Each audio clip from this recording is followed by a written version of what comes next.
Hey, good morning. Happy game day and happy Thanksgiving to all my great friends out there.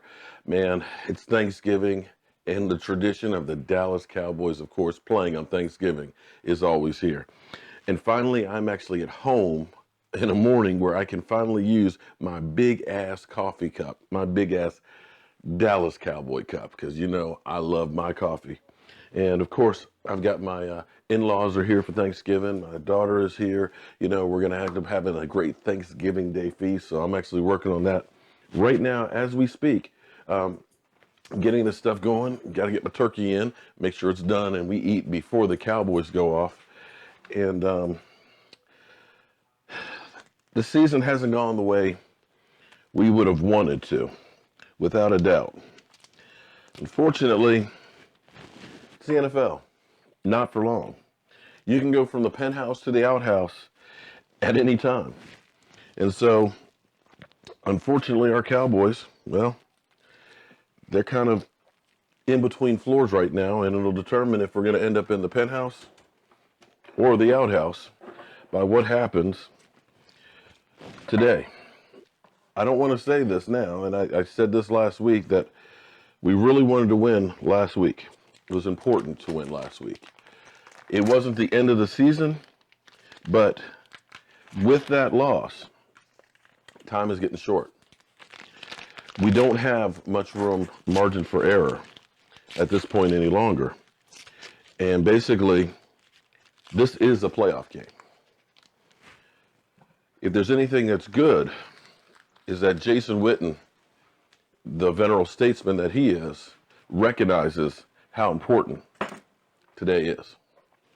They had a players-only meeting where they talked about what they need to do to get on track and hopefully get a victory, because they go 5-6, there really isn't a chance.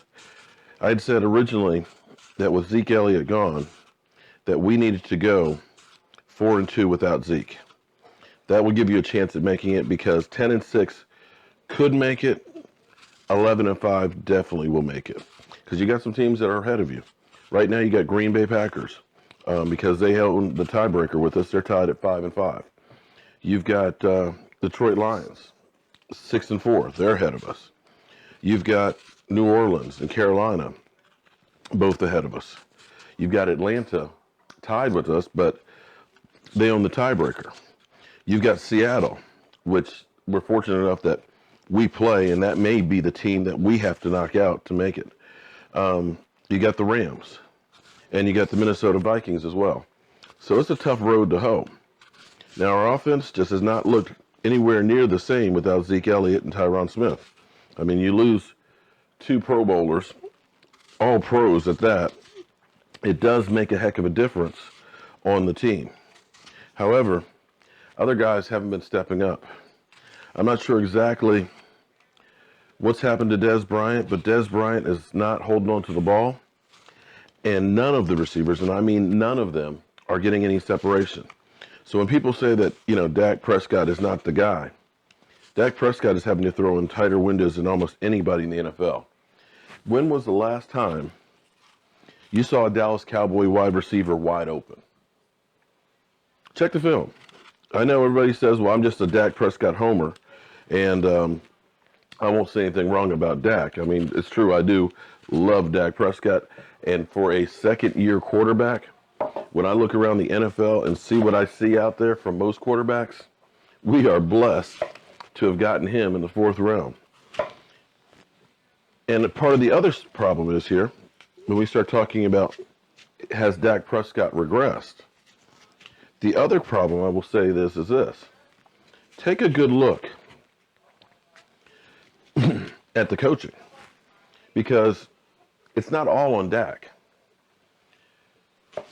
It's up to the coaching staff to figure out what Dak Prescott does well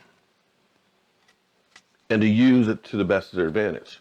And I'm not sure that that's happening with him. And I look as evidence of this. Let me actually grab a different knife over here. Evidence of this is, take a look at every quarterback that Jason Garrett has had to work with. Tony Romo came in with his skills when Jason got here. You can't say that Tony Romo developed more under Jason Garrett. Look at the quarterbacks that we brought in as backups and stuff. Most of them weren't even competent. That goes to coaching. I'm not saying that these guys had the best talent in the world, but you need to be able to develop them some. But I don't think that Jason Garrett and that coaching staff is developing. And that's, of course, a possibility that Dak Prescott is not getting the teaching that he needs in the offense. All that kind of stuff is going to need to be addressed, of course. Not right now. It's too late to change anything at the end of the season, and that's where we've got to look to Jerry Jones to finally be the voice of reason and realize that this experiment, this trying to fit his guy and think that he's going to be the next Tom Landry, is not going to happen. The NFL coaches have a very short window to either win or get out and move to the next gig. Well, Jason Garrett has had his window a long time, and unfortunately, we've wasted a lot of talent. I mean, when you look at Tony Romo, was one of the best quarterbacks in the NFL over the course of his career, yet wasn't put in enough good positions to be able to win it all. You got a quarterback who was playing lights out last year and an offense that was doing spectacular that has regressed. And I don't see where the team has changed anything or modified anything to try and make a difference in what they're doing. But be that as it may, today is an opportunity to get right. Today is an opportunity, even after 2 horrendous losses, to go ahead and turn your season back around and give us fans some hope for a playoff berth. And I hope that every single one of our Dallas Cowboys players, coaching staff and all, realize the urgency that they need to be playing with today. There is no tomorrow. San Diego, Phillip Rivers likes to pass that ball. We're going to have to get a hell of a pass rush. We're going to have to get some great coverage. And for Christ's sake, please stop this 8 yards cushion that you're giving wide receivers. Teams realize, listen, we don't have to do the deep ball. We just do the outs, the quick hitters, the screens. They're so far back off the ball, we're going to make positive yards on almost anything, and they will nickel dime us to death, wear us out, and then by the second half, we're gassed and can't keep up. It's the winning formula. It's what I would do. Why try and go deep when they're giving you 5-6 yards every chop? So our defense is going to have to change a little bit with what they're doing. And the offense, Alfred Morris has been averaging over 5 yards a carry in these 2 games.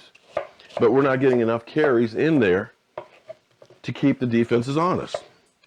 We're abandoning that just too quick, and our receivers are not getting open. These guys have to get some separation. So we'll have to wait and see how that goes. And hopefully, just hopefully, we can get a win. So we need to root for Minnesota today. Help knock the Lions back to earth. Get us in a closer position for them. And we, of course, need to win our damn selves. And in the meantime, I'm going to get this bird stuffed and in the oven so I can enjoy some football. But of course, got to have my coffee. I'm Mark Holmes. This is Cowboy Jobu. And check out Jobu's new chef outfit that my wonderful wife got for him. She does love him after all. Happy Thanksgiving and happy game day.